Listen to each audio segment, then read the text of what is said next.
Welcome to Howz Yer Stool, the show where we pull up a stool and find out how things are really going. Not just the gigs, not just the music, but what's happening when the amps and the lights get turned off. Because if you ask a musician how they're doing, you get one answer, but if you check their stool, you might get the truth. I'm your host, Dave Randall, and today I'm sitting down with Tom Simpson. So let's get a stool sample. Tommy Simpson. Yes, sir, Davey Randall. How are you today? I'm doing great. Good. Yeah. Thank you for coming. It is indeed my pleasure. Thank you for having me. One of those. We didn't go over that. Yeah, well, it was in the production meeting. Yeah. But anyway, it's really good that you're here. For people who are tuning in, you might wonder, well, why the fuck didn't you record Tommy way back in the beginning? And the truth is, I did. And we did. We did. And he helped me figure out how to do this incredibly simple thing that takes an inordinate amount of time to put in a can. But yeah, we had fun doing that. Yeah. I still don't know what I'm doing. Do you know what you're doing? Well, no. Clearly. Some days. I know my eyes are open. I'm walking around. Generally speaking, You've got two legs from your hips to the ground. Yeah. No, things are going okay. And, musically speaking, things are going really well. Yeah. Yeah. Well, they didn't hear the first episode, so why don't you take us back? Let's go in the Wayback Machine to Tommy Simpson as a 5-year-old boy discovering music. Oh, music. Okay. Yeah, I guess I could say as a kid, there was music around the house all the time. My father was he studied piano as a kid and was involved in he grew up in England and was involved in the church choir as a very young boy, and took his studies and an interest in music here to Canada with his parents when he moved when he was 10. And his father was musical also as a singer in the choir, and I guess they kind of continued that in St. John, New Brunswick. And so my father, the musical guy, my mom, appreciated music, liked music, but no passion for it. So, yeah. Your parents met in England? No, I'm sorry. My father moved to Canada when he was 10. He moved, I see. He moved to St. John. Met my mom when he came back. Well, he knew of my mom because St. John... Oh, so she's from New Brunswick too? Yeah, my mom's from St. John as well. I didn't know that. Okay. Actually, my mom's originally from East St. John, New Brunswick. So the bad side of town? Distinctly different side of town. Yeah. It's not with all the big buildings of St. John. It's funny. There's no big buildings. I've only driven through St. John. I know nothing about it. There's bigger buildings than the other buildings that are next to it, but it's not a massive. Anyways, were raised in St. John High School and stuff. They knew of each other. My father went off to war, came home from the war when he was 24, I believe. Spent a little time solo, did a few things, and I started courting my mother somewhere shortly after that. And they got married, had my older sister in New Brunswick, moved to Montreal my father had a job with British American Oil. Okay. And he brought their daughter at the time, and then had my other sister when they lived down in East Park Extension. They lived when they first came to Montreal. Mm-hmm. And then they moved out to the West Island, and in the early 60s, that's where I joined the family. Mm-hmm. And a little mistake happened about 9 years later. But as my mother always said, "You're a welcome mistake, Tommy."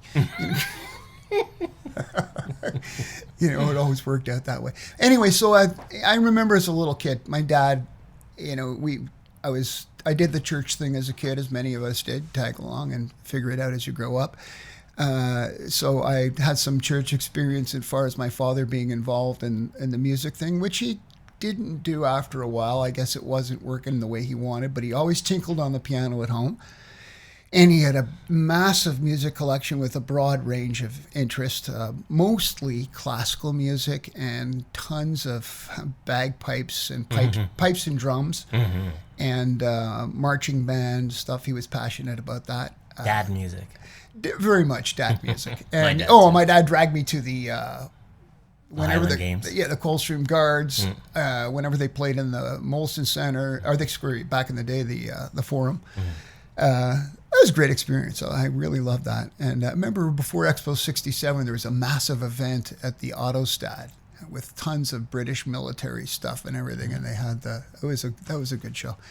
The Autostad, that's taking you back, eh? Jeez. Yeah. Remember the Swiss cheese walls? I don't remember that, but I do remember going to the Autostad to see the Alouettes play. That was a long time ago. Sonny Wade. Moses Denson. Now, anyway, taking it back to that, I mean, I'm getting off the track with all that, but Dad tinkled. So the piano was right next to the TV in the basement, and I guess I had an ear for it. When I got bored, which was every 5 minutes, I'd get bored and find something new. But I did find that I sat at the piano for a long time, and I would listen carefully, and I figured some stuff out on the piano, and it was like I always felt it was a little bit like solving a puzzle. You know, like a bit of an audio puzzle. Like, can I find that? Yeah. And I've figured out a few things on the piano that way. And I didn't know what I was doing. I didn't really care what I was doing. I was just having a nice time. And my father offered me to go take piano lessons as a kid. And so I expressed zero interest in that because it would creep into my hockey time, which was number one. For many of us young kids in Canada, it's the case. But for me, it was particularly so. I was super passionate about that as a kid. And right up to my late teens, I just loved playing hockey. But the music thing grew from that point. It kind of grew slowly. Maybe I imagine playing in a band. And I imagine when in high school, when the instruments went around, I did try the saxophone and music. But the entire music program was gone the next year. I can't remember if that was grade 7. At Lindsay? Yeah. Do you remember everything just kind of went away? When we were graduating, I don't think there was a music program to get into. I don't remember. I remember I was in band in grade 7. Yeah, me too. I played baritone, but I really wanted to play trumpet because I wanted to go to hockey games and go doodly-doo-doo-doo. But you want to be the star. So grade 8, I don't know, something administrative happened and I got my schedule and I was no longer in the music program. And I went to we're sorry, it's the computer, blah, blah, blah, blah. Computers, it's 1972, come on. What computers are you using? But anyway, and they just said, you can just go to the class. And Mr. Hay was the music teacher at the time, and Mrs. Garrett. Mm-hmm. There may have been others, but those are the two I had. And anyway, I went, but it was like already 2 weeks into school, and I was so far behind. I just stopped. I just didn't. Bailed. Yeah. Anyway, there was a few things in that at that time that maybe if it was presented differently to me, I can't blame it. Timing was that as it was. Okay. Anyway, needless to say, it was a few years later. My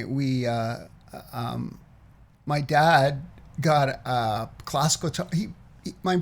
My dad's brother that lived in New Brunswick still had a little music store. Well, actually, it was a photo store, which you remember in the day back, photo stores would have a bit of musical instruments and stuff. Also, I don't know why, but they used to have that stuff in them. And so he was closing up his shop and switching gears to open a print shop in a mall when those were coming up. And my dad picked up a few things in the store that he wanted, some camera stuff that he wanted. He bought, I guess, at a rate from his brother. And he also got a guitar. And it was, I thought, cool, guitar. I thought nothing more than that, a cool guitar. And he had the guitar and he would sit in the evenings and strum the guitar because I think he wanted something that he could carry around. It would be easier to manage, and maybe he could take it to a party or two and strum a few tunes. And he loved stuff like Harry Belafonte and a lot of calypso stuff he really liked.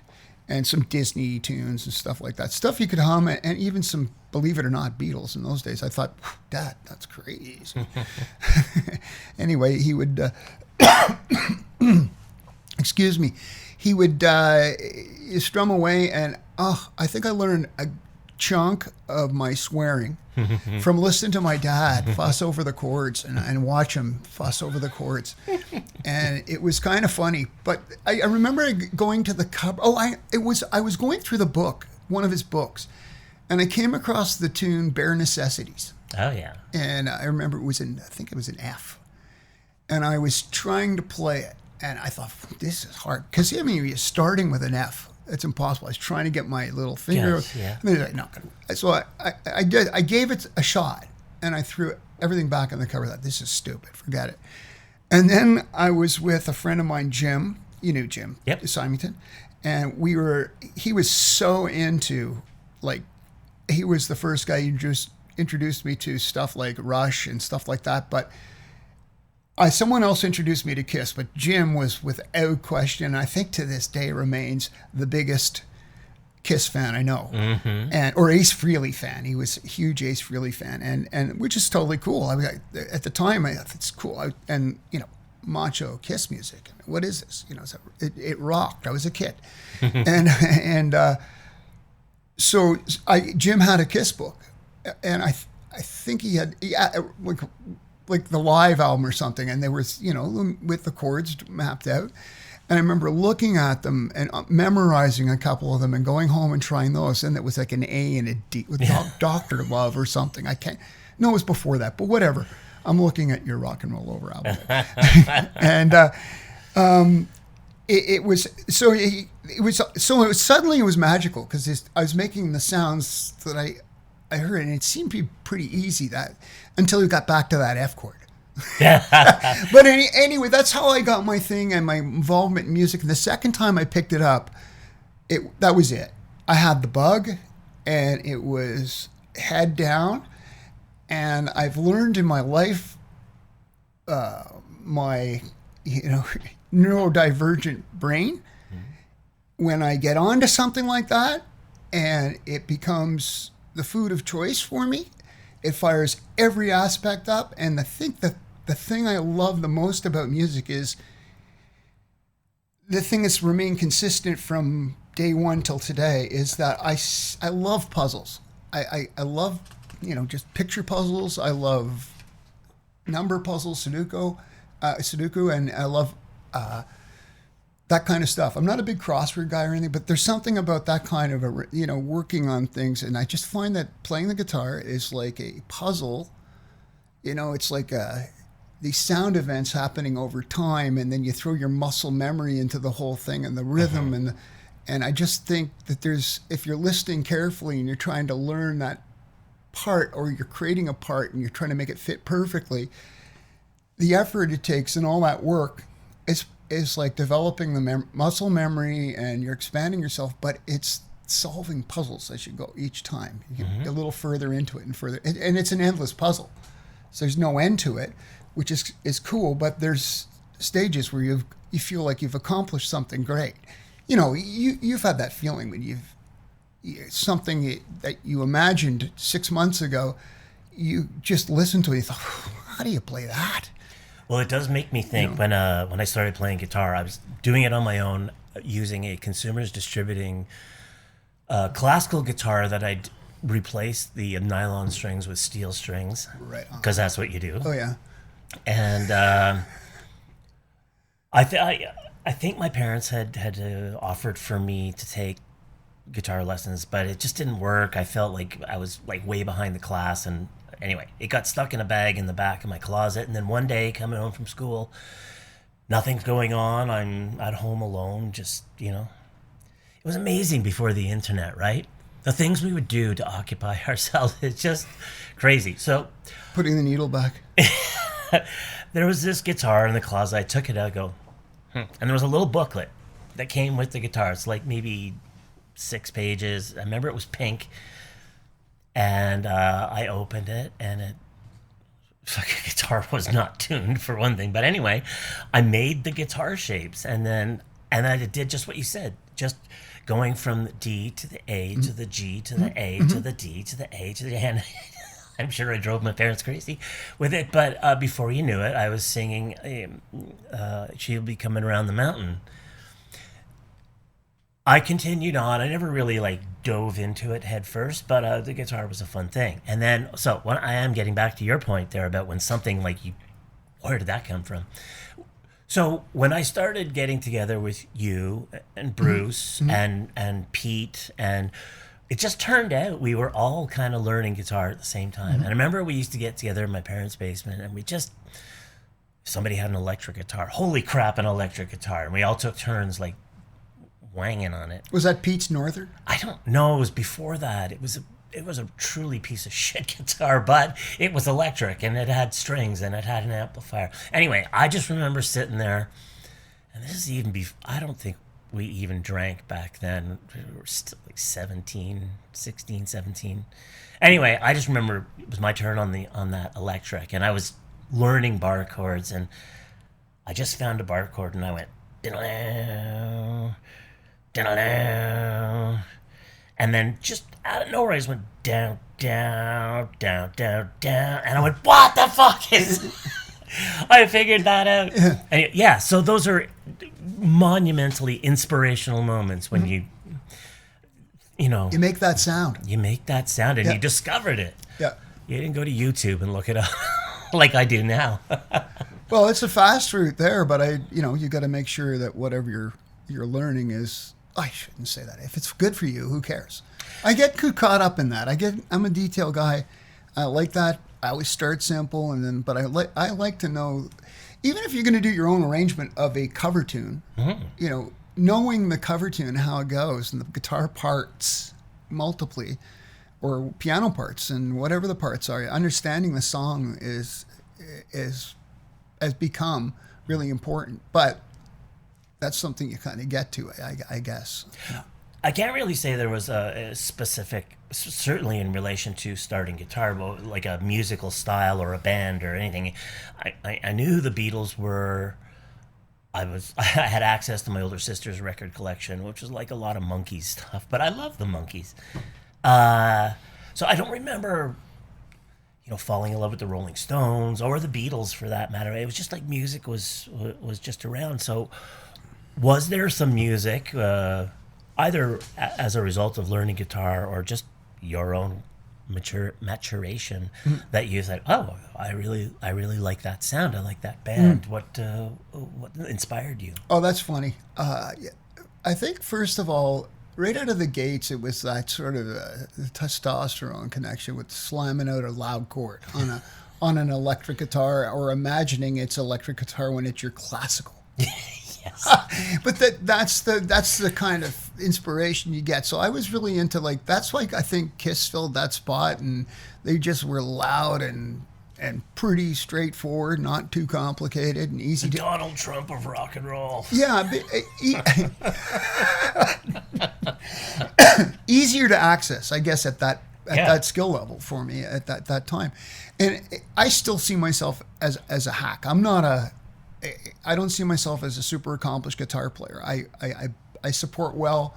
I can support myself singing, and I'm not a great lead player, but I love to surround myself with those guys. I started out ambitiously as to become a lead player, and I think I was okay when I was throwing my entire musical effort at figuring out solos and all that stuff. Oh God, yeah. Yeah. No, but I mean, we started out when I was playing with, at 18 with Kevin and Rhonda, we were playing in that, we called ourselves Ashley SDS. I think we did 2 shows. I don't even remember that name. Yeah, it was last minute because we had a gig. Was this at Pierrefonds? Comprehensive? No, that was with, that band was called Stinger. Stinger? The high school that was circuit. Stinger. Yeah. But no, I remember you doing a Rush show there. Did you do Yeah, that? that was... That was with Stinger, yeah? That wasn't with Stinger. That was with Kevin and Rhonda. Kevin and Rhonda. And we did tons of Rush. We did Hendrix. We did Zeppelin. We did that. I had written a couple of songs that we were playing, and I can't remember that thing we did at Mac. That went so well. The only thing I felt so bad, when we've all seen this when you're playing like a gym gig like that or a gymnasium, there was a nice stage there, and Kevin was set up with no carpet, and his bass drum was tracking out towards the middle of the stage. And I remember going back with my heel trying to stop it and push it because he was doing the splits trying to play. And we're playing stuff like, I think we did Free Will, and they were busy. Yeah, and the poor guy. I remember that. It's like dropping your stick on a power play or breaking your stick on a power play. Or on a breakaway, yeah. Winding up. Oh, yeah. Yeah, and so anyways, that was sort of, I started out with that in mind. And that's what I wanted to be, was a guitar player. I really saw myself as that, but I after that time, I auditioned for, you remember Randy Bowen's band, Lyrock?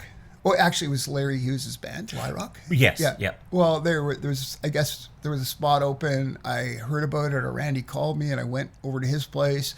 I think I went twice and played, and he called me. He said, "Listen, we really enjoyed playing with me." He said, "We filled the spot, but I just want you to know it's like." You're perfect, and blah blah blah, or whatever it was. I can't remember. You're perfect, whatever it was. It to the effect was very positive. He said, but you need to learn how to sing backups, and get a little bit more experience with some of the rhythm parts and stuff. He says, learn some Stones. So I literally did. I went home and I woodshedded on a bunch of Stones songs, and I started learning how to sing some songs and listening for harmonies. Not something I did. I was aware of them, and we had a few little harmonies here and there, but I wasn't really conscious of the detail in there. And I guess I made a decent impression on Randy because he called me to join his new band that he was forming at the time. I think it was 81, 82. And the band was called Energerm, and it was the predecessor to Randy and Chris's C-Spot run. Mm-hmm. Yeah, and that was a excellent experience. The agency that took care of us was Music Market, and I had not worked with an agency before to see how they manage you and what kind of tours they put you out on the tours and all that stuff. And I think I did that for a little over a year or so, and I could see that the direction for me, it wasn't maybe.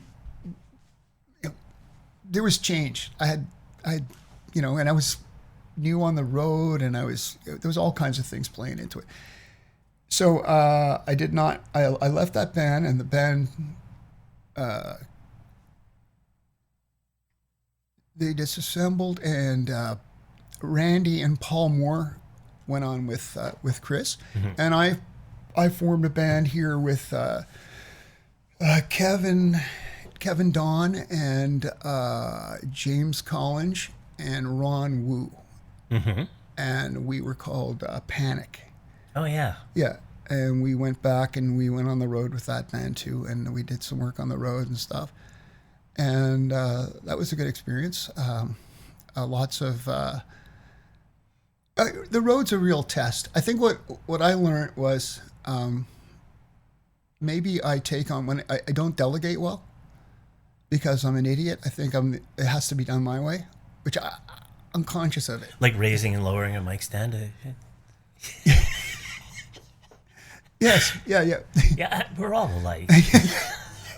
Anyway, I don't know if that was exact, but anyway, I came home, and the other thing too is my parents were really decent. They really supported me nicely. They knew, even though I know that they were of the mind that you'll never it's such a long shot music, but I learned in the process there's two types of love for music, and they're both great. But one of them is I don't care how much money I make. I'm doing this forever because I love it. And it just, and Randy Bowen, he told me that in a conversation. And at the time when he told me that, I didn't know what I thought. And it made me think about that. And for a long time, I still wonder my connection to music is because I would love it if for some reason I knew I think, and that's ridiculous too, because, apply yourself harder. Why aren't you doing it? But bottom line is I split it. I split it up. I came home and I got myself a real job. And frankly, most musicians get tired of craft dinner and tuna after a while. It's brutal, but it's quite a deal. Yeah, well, when you're living on an extremely fixed income and budget, you. But my folks they just basically said, when you're home, there's a roof and there's a meal, and there's a bedroom for you whenever and we'll take care of that. Don't worry about it. You don't have any expenses. Oh, that's here. Nice. Yeah, it was super nice at the time, and they let me go. They said 2 years, and they let me go a little bit beyond the 2 years. I said, look, guys, I'd like to just see this through. And I made an honest decision with that. I mean, they were fair with me, which I really appreciate, because a lot of parents would just say flat out, not while you're living under this roof. They just say that. Yeah. So they kind of supported my dream at the time, and it was really nice. But the best thing of it was I kind of found how I fit into it, and I enjoyed working. I enjoyed it. I enjoy my career. I enjoy working. It's like everything has been interesting. There's been some challenges that have been extreme in my career, but it's been great, and it's been nice to parallel for up until late mid-90s. We played with the Stuff, which is after I finished playing, that band kind of evolved. I played in a couple of bands when I switched gears in the mid-'80s, and I was working full-time in computer operations and learning the field there, and playing in the band Johnny Everywhere for a while. Oh, yeah, I remember that You remember name. that band? Yeah. That was a fun band. God, we had a great time in that band. I'm a bar band guy, right? It's the best thing that comes of it is the friends. It's just like hockey for that. Mm-hmm. Like the connections you make with the guys, you're sitting around all the time, especially if you go on the road. I mean, it's crazy. Yeah. You become, stupid. You develop this kind of like offset dialogue that no one could possibly understand. And you can see other bands do it, and other hockey teams do it, and other groups you just get your own little culture going, and it's super fun. It's a great bonding experience. Yeah, well, when you're under the boot heel of bar owners and your travel schedule and everything, mm-hmm. you kind of have to rely on each other to stay sane. Like they're your family in that mm-hmm. in that period of time, and for better or worse. Absolutely. You can pick your friends, you can pick your band, you can't pick your family. Hmm.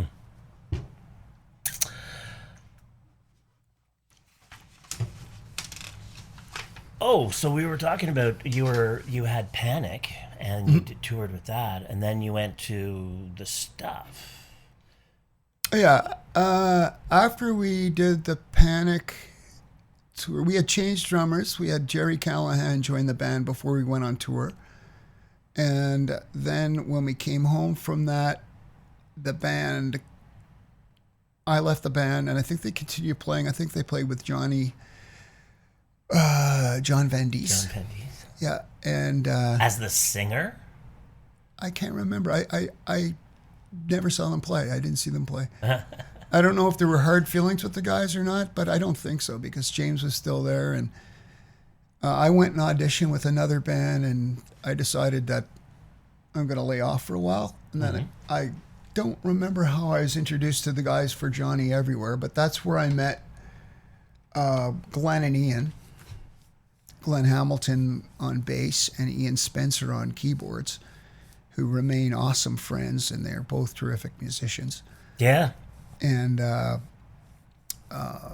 there's James, of course, he was with the Stuff right from the get-go. He and I kind of put that together. Mm-hmm. James, rest in peace, Collins, passed away a few years ago. And Jerry was on drums, and am I missing anyone? My Little Face was on lead vocals. Well, here, let's look at the album cover. Oh, yeah. Yeah. The old album cover. Oh, it's not the full band on that one. No, we went through a little bit of a whirlwind trying to get things moving a little bit back then. And with the help of our good friend Dwayne Evans, he took an interest and tried to get us moving in a direction and helped produce this 6-song cassette. Cassette, can you believe it? Cassette, which is a bummer because I don't have any masters, and I would love to get a really good quality digital copy of all this stuff, but yeah, you get the original multi-track because recording. That'd I think be awesome to. Yeah, the recording that we've got here is ripped from a cassette to a computer. Well, let's not fool ourselves. Most people will be listening to this on an iPhone. So we're gonna line up a song here from the Stuff, from their 1980. When did you put this out? 89. 1989. It's so long ago, man. I have got a lot of live recordings since then. 37 years ago. But yeah. Anyway, we recorded this particular song at Fred Gridley's studio. Fred Gridley at the time was in a band called 10 p.m. Paris in town here. Okay. You remember that, mate? Sure. Yeah, with Noreen and so that we did that at Fred's place in Point Claire. He had a nice studio in the basement. This song is called League of Fools, and we've got Glenn Hamilton on bass. We've got Jerry Callahan on drums, Ian Spencer on keyboards, and James Collins on guitar.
Work on this song together, or was this something? How did the writing in the stuff go?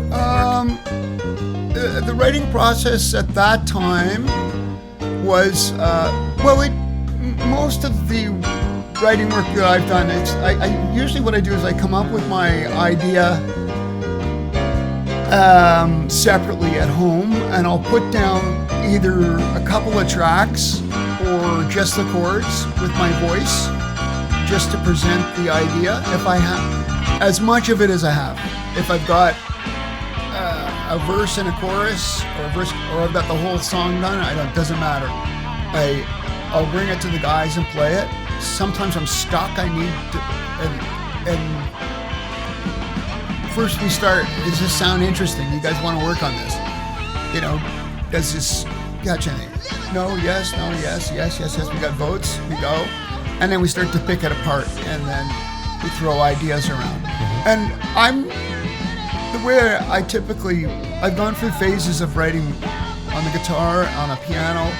I'm not a piano player, but I understand the piano enough that I can tinkle around enough. And what I find is nice is it forces different voicings and stuff, and maybe triggers different melodies in my head, which I like that about the same thing when I start on a bass. It's just creating a different canvas to work from. Or sometimes the melody is already there and I want to accompany with. But it's all different. This one I had come to the guys with the song on a 4-track recording. I dumped it down to a cassette, and I had bounced a few things around. There was a cheesy bass line that I had done on a fretless I was borrowing at the time, drum machine, keeping some rhythm. It was a rolling little box drum. I think that was Dave Neal's. And I had borrowed it for that. And, oh no, it was Pete's. It was Pete's. Anyways, so I would record those tunes that way, hand them to the guys, and this is exactly the type of thing. So everyone contributed with ideas and things. The structure I had laid out typically, but someone might come up with a change with something, and I was always, green and growing, ears wide open, like, what's your idea? Were you working on one song at a time, or did you have several songs going at a time, or how did you approach that? And how long did it take you to get from conception to final track? This one, we had been playing live for a long time. Okay. So we had sort of weeded things out. There was just a few little arrangement things. And like we always did in the stuff, we overindulged on solos and stuff like that. And, in the maturing as a songwriter, I would trim that song back by about 90 seconds, easily. That's just my feeling. I like what it is in terms of the song, but that's where I listen to the song and I think, oh, yeah, that's my new view on it, But when we went into the studio, that's what we wanted to do. That's how we played live. Right. Not every song's had big solos, but there's a trade-off between Ian and James. Ian's got the nice sort of jazz feel going on there, and I always love that. Ian's playing; he brings that out so nicely. Yeah. He's very good at that. Yeah. It's a good sound all around. You had a good crew working with you on that. Jerry, I can't say anything bad about any of the players. You, but Yeah, rip on me, baby. but yeah, Jerry was a great drummer. Glenn, undoubtedly one of the better bass players I've ever heard. And James was a very talented guitar player. I liked his style. Yeah. He was good, but he wasn't insanely like he wasn't like a death metal guitar player or anything. He knew how to make a melodic lead piece. Yeah, he was conscious of telling stories. Yeah, I liked that about the sound. All the tracks on that thing. And did you say it's on your SoundCloud or something? If people want to all my listen? tracks are on my SoundCloud account, which if you could post it with the Sure. with the video. I should know my SoundCloud account off the top of my head, but if you go to SoundCloud and look up, I think if you search for Tommy Simpson and the stuff, and since so many changes from back then, I'm very proud of everything we've done. Yeah. Everything, and it's all great. But I'm so happy to be moving on now, like with new stuff, with working with Sean and. Well, yeah. So you were saying that you left the stuff and you got out of music and almost entirely at that time. Yeah, I don't know if I'm certain other musicians have had this feeling. And because I was doing the musician, working full-time, career guy, musician, career guy, at the time I realized I had been married for 6 years or so. our goals were ramping up to start a family. It was 96, 97, around there. Mitchell was born in 98. So it was around that time we were going to buy a house. We were going to do all those things. And I was really kind of tired of the whole scene. And it was out in front of Deja Vu downtown. We had finished and tearing down and everything on a Sunday morning. And Glenn was parked in front of me. And we were parked right in front because we were unloading our gear, or loading our gear into the vehicles. And I closed the trunk on my then Nissan Sentra, closed the hatchback. I looked over at Glenn and I said, that's it. I just knew I just had enough of this 4 a.m.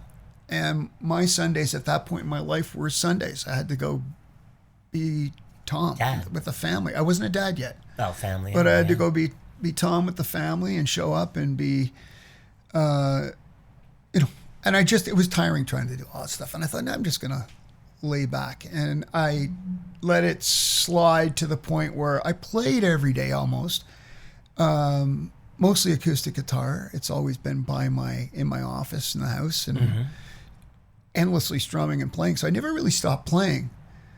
But the chops, when call them chops, whatever they were, that whole show went rusty, and my vocals might have maybe improved a bit through that time because I was finding myself inspired by different stuff. Sure. Stuff I never really cared for before. I shouldn't say that. Definitely I always cared for it, but I never was inspired to sing it. Mm-hmm. And I got in, I found I like to sing some Eagles stuff. It was in my range, and I started working on that, and I realized if I settle down a little bit, I've got this different voice than I'd been playing with before, like using my higher register more. And now I thought, this is neat, and so it was very helpful. And then I got the bug maybe about 4 years ago. I got a bug to sort of maybe do something acoustically, and have some commitments musically, so I'd work on it more and get back into it, because I was having trouble connecting with like literally anything. It was like I don't know what happens. I just kind of lost interest in everything. It was crazy, and I threw the music back on the table, and I thought, let's see if we can fire things up. It really was great for me. I mean, it was the weirdest damn thing too, because I've always been in this frame of mind, like, thinking about, what I can do and who I'd sing with, because I definitely wanted to do a duo. Mm-hmm. And I wanted somebody with a vocal range that was similar to me and a little lower. And I could be similar to them and a little higher. And I came across this YouTube video of Sean Donnelly, who was in the pinups back in the late 70s, 1980 time frame circa. Yeah. And Sean was singing Pour un instant by Harmonium. Mm-hmm. And he did a lovely job of it. I thought, wow, I thought maybe he'd be interested. And I got in contact with him. And I was only barely an acquaintance. I had met him once years ago and whatever, but so I reached out to him and we were chatting, and I said, look, I've had this idea in mind and nothing in stone. You want to jam this week or play some tunes, or do you have a list of songs? He goes, oh, that'd be great. I'd really like to do that. That'd be great. And he said, when can you come over? And he was in the town over. He's in Centerville. Mm-hmm. And he's, when can you come over? I don't know, this week something. Can you come tonight? And it was great. I went over on that, whatever it was, Tuesday night, whatever it was, and we sat and chatted a lot and played a few tunes together and agreed we'd get together again. And we've been getting together for once, twice a week now since then, and that's a year and a half ago. So well, it's good to have a solid project to focus on. Yeah, we both agreed on a bunch of things, and I know a lot of musicians kind of when they're making their cover list, they want to do stuff that's fresh and different. And I found what was interesting about this particular opportunity with Sean was keeping it fresh and different.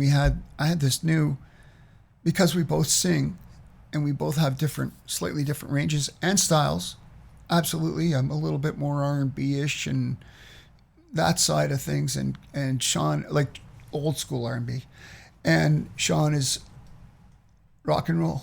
So I guess I'm Murray. He's Donnie. Yeah, that's exactly how I see you guys. Bottom line is, when Sean and I get together, we have a ball. We just, it's just so much fun playing, and that is the glue. It's great. And your act is with Sean and Tom, as Because opposed to without. Yeah, exactly. Because we wanted to be clear about that. That you Right. are with Sean and Tom. Whatever happens, we're here. So that's anything. Put it in front of that, and you're doing it with us. Drinking with Tom and Sean. So you stick to the music. You're not doing any burlesque or Whizzing in the can with Tom and Sean. can. Sean and Tom, sorry. We're just gonna bring a microphone to the bathroom with us and have a listen. For you, those of you into ASMR. Rousing applause. Nice flow. Sorry, I'm getting a little off track there. Were you still writing when you were taking your hiatus, as it were? I wrote one song. One A song. friend of mine asked me to write a song for a given situation. That was a friend of mine lost some family members, and it was very dramatic. And he asked me to do something, and I did it. Too heavy. That was very heavy. I know it was heavy, but it was an interesting exercise. It was like it's like. I didn't feel like I was at gunpoint by any means, but if somebody says write a song, nobody said that to me. I did it because I wanted to do it. It was all there. But when you make that kind of commitment, Yeah. But anyway, I got it out of the system, and I did it, and I thought it's a sensitive song given the subject and stuff, and I was very pleased with that. I don't think you've ever played that for me. You'll have to. You'll have to play It's it a someday. video, and my friend that yeah. I did it for, I was going to produce it properly. When I say produce it properly, I was just going to add a little bit more to it and record it differently. But he said, no, I like it this way. So I'm just strumming the guitar and singing into the little Zoom mic. That's it. Like Bruce Springsteen, that Nebraska album. He recorded it all on a little shitty little 4-track recorder in a hotel room. Yeah. Unbelievable. It blows me away. Bruce. I only know one Bruce. It's not Bruce. However, I must say, not that he's ever going to listen to this, because it's just a little too technical. I wouldn't be a musician today. Two people, really. My younger sister, Heather. She's always inspired me. But Bruce, the Bruce we're talking about, holy crap. If some of you knew my friend Bruce, you would look at him and go, don't really expect to hear sensitive, soul-searching tones coming out of this guy, but we used to go hang out. We were kids together, so hang out at his house, and then one day he pulls out a guitar and starts playing and singing. He liked the mellow acoustic-y stuff, some Bread and, some mellower hits. And I was absolutely blown away. And this was before I even started playing. I was like, how do you do that? How do you sing a song like that with so much feeling and play guitar? And I don't hear him play guitar much anymore, but Bruce... He still plays, I think. He noodles, I think. But, he used to sing songs, bring his guitar out to the park and stuff. I wish he did that more. That was it's pretty interesting that you bring that up. You wonder how many, you and I and all how we connect to this musical little fabric that we live in here on the west end of the island of Montreal. We all come from the same situation. There's always there's guys that strum just for self. Like I always saw Bruce as an example of those guys that strum quietly for their own pleasure. Yeah. And he's always kind of professed that.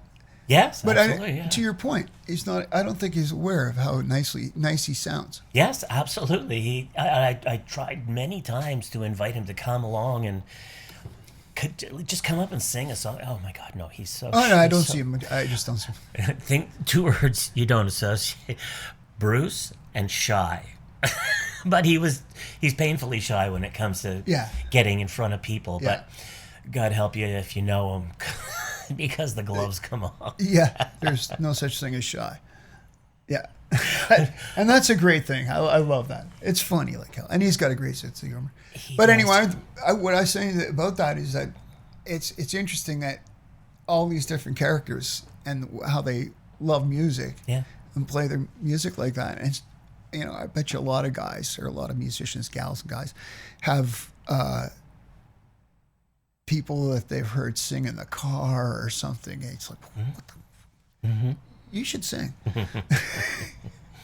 Well, I mean, yes, there's you can often sit down across from somebody and they'll start thinking, oh wow, you have a lovely voice. But I mean, there's a difference between having a lovely voice and being a professional singer. I mean, you know it, I know it. It's like, night after night after night till you've got no voice left.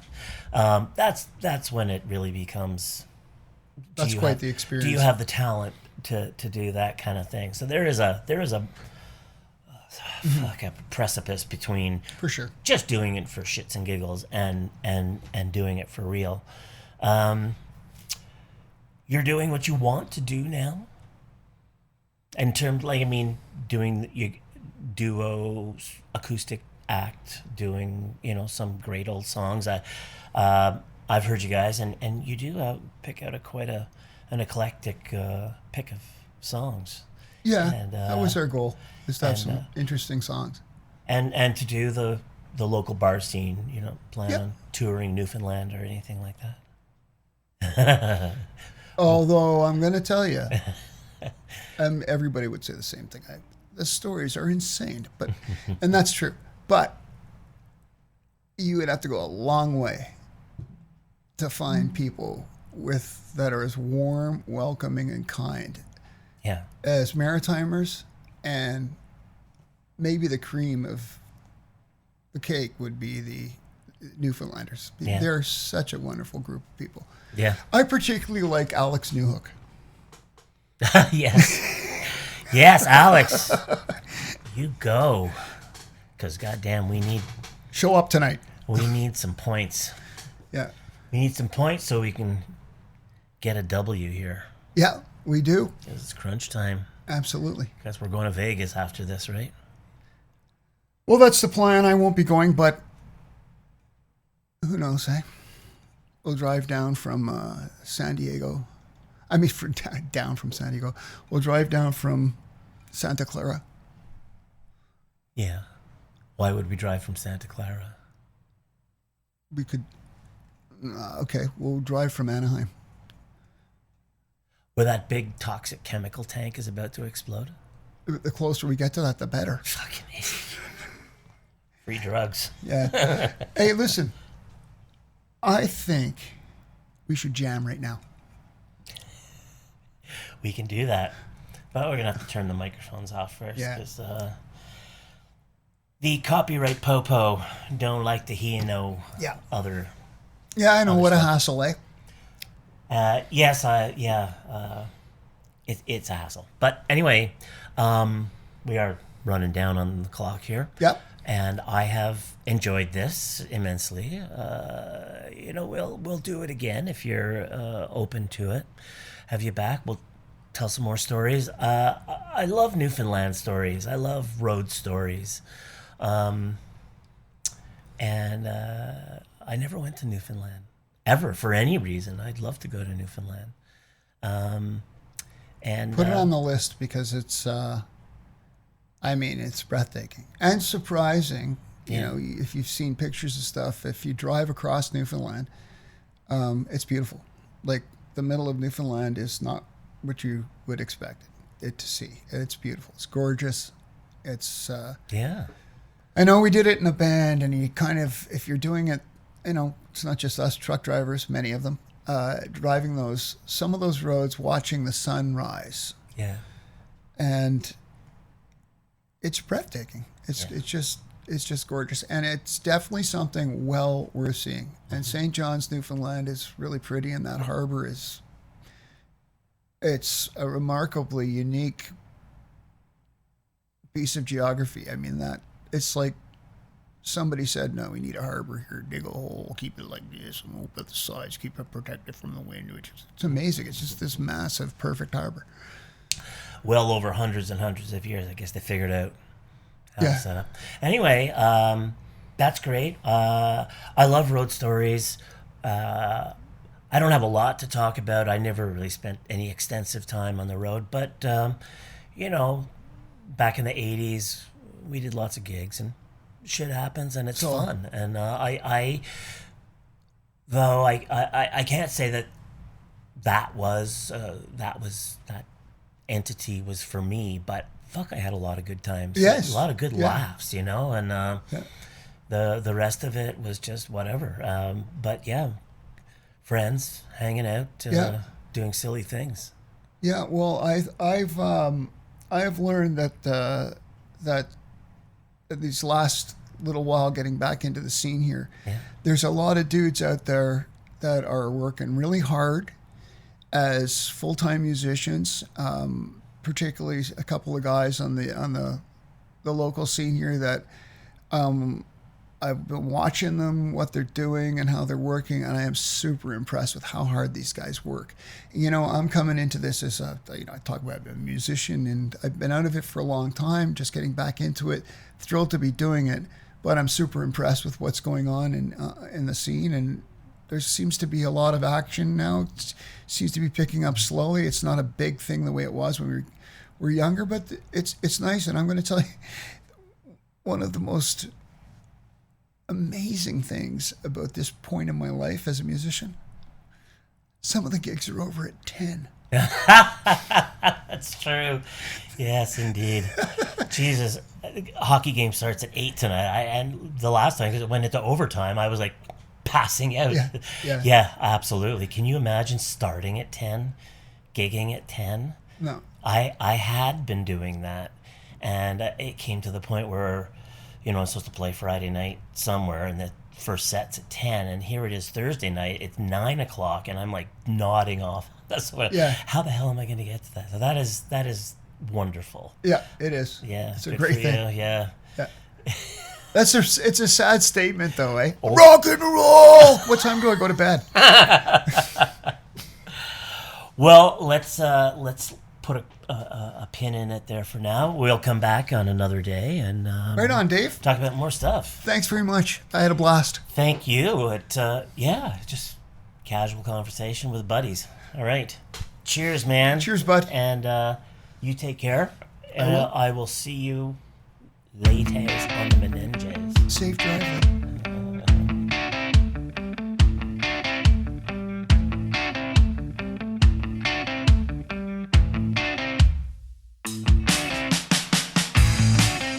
All right, that's a wrap. A huge thanks to Tom Simpson for pulling up a stool and hanging out. If you like what you heard, go check him out. Support local music. Go to a show, buy some merch, make some noise. Before we go, one last check-in. How's your stool? I'm Dave Randall. This is Howz Yer Stool. We'll catch you next time. This has been a Bandit Monterey production.